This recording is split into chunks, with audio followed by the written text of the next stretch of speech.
बिस्मिल्लाहिर्रहमानिर्रहीम। अस्सलाम वालेकुम। Welcome back to my YouTube channel mama food secrets. आज की रेसिपी बहुत ज़्यादा मज़े की, बहुत ज़्यादा यमी बन के तैयार होने वाली है। बहुत कम पैसों में, बहुत कम इंग्रेडिएंट्स के साथ, किचन में ही रखी चीज़ों से बहुत ज़्यादा मज़े की बन के तैयार होगी ये रेसिपी। सो गाइस, वीडियो को आखिर तक देखिएगा।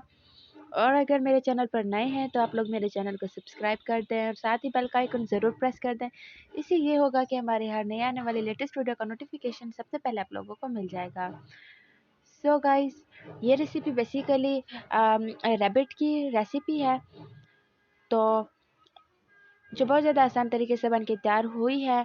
और अब हम हमारा काम शुरू करते हैं, इसे पकाना शुरू करते हैं। सबसे पहले एक बर्तन लिया है मैंने ये नॉन स्टिक लिया है, आपके पास जो अवेलेबल आप वो ले लें। और इसके अंदर मैंने डाल दिया है घी। आपके पास कुकिंग ऑयल अवेलेबल हो जो हो, आप वो इसके अंदर डाल सकते हैं, ऐड कर सकते हैं। और हमारा घी जो है बिल्कुल गर्म हो चुका है, और इसे थोड़ा सा ज़्यादा गर्म कर लूँगी मैं।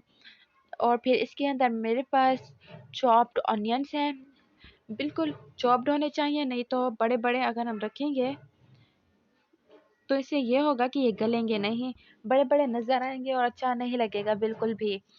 अच्छे तरीके से मेरे पास चॉप्ड अनियन है, इन्हें मैं फ्राई कर लूँगी।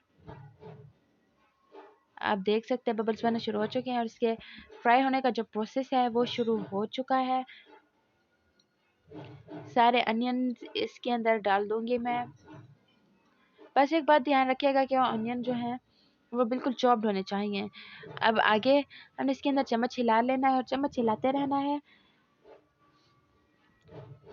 ताकि साइड से लगे ना, जल ना जाए। और हम इंतज़ार करेंगे इसके फ्राई होने का, ताकि अच्छे तरीके से फ्राई हो जाए, गोल्डन कलर आ जाए। अच्छा, इसके अंदर मैंने थोड़ा सा खुश्क धनिया डाला है, साबुत जो थोड़ा सा दरदरा पिसा हुआ वो खुश्क धनिया इसके अंदर मैं ऐड कर रही हूँ। इसकी खुशबू बहुत ज़्यादा खूबसूरत और मज़े की आती है।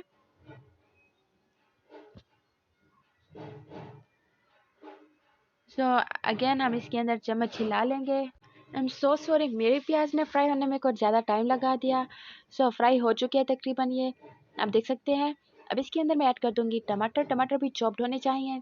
इसे अच्छे तरीके से मिक्स कर लेना है ताकि अच्छे तरीके से गल जाए बिल्कुल।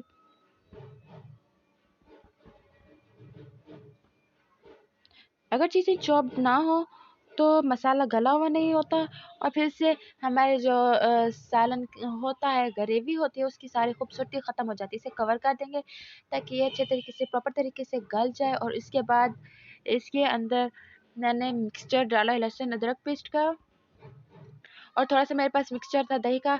मेरी इस वीडियो का ये मैं रैबिट की रेसिपी आप लोगों के साथ शेयर कर रही हूँ।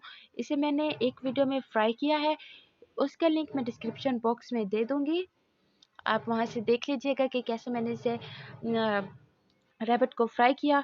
और रैबिट को फ्राई करते हुए जो मैंने उसे मैरिनेट किया था, ये रैबिट फ्राई हुआ है, और इसे मैंने मैरिनेट किया था। जो मैरिनेट का मसाला बचा था वही इसके अंदर मैंने ऐड किया है, और इसे अच्छे तरीके से इसके अंदर हम पका लेंगे ताकि इसकी साइड्स चेंज कर लेनी है। और एक चीज़ का आप लोगों ने ख्याल रखना है, जो गलती मुझसे हुई बहुत ज़्यादा, वो ये कि मैंने नॉन स्टिक का यूज़ किया और मेरी सारी कढ़ाई ख़राब हो गई। सो गाइस, हमारी जो रेसिपी है बन के तैयार हो चुकी है। आप देख सकते हैं कितना ज़्यादा मज़े का लुक लग रहा है, कितना ज़्यादा कम टाइम में बन के तैयार हुई है। अगर आप लोग मेरे चैनल पर नए हैं तो चैनल को सब्सक्राइब कर दें, साथ ही बेल के आइकन को ज़रूर प्रेस करें। इससे ये होगा कि मेरी हर नई आने वाली वीडियो को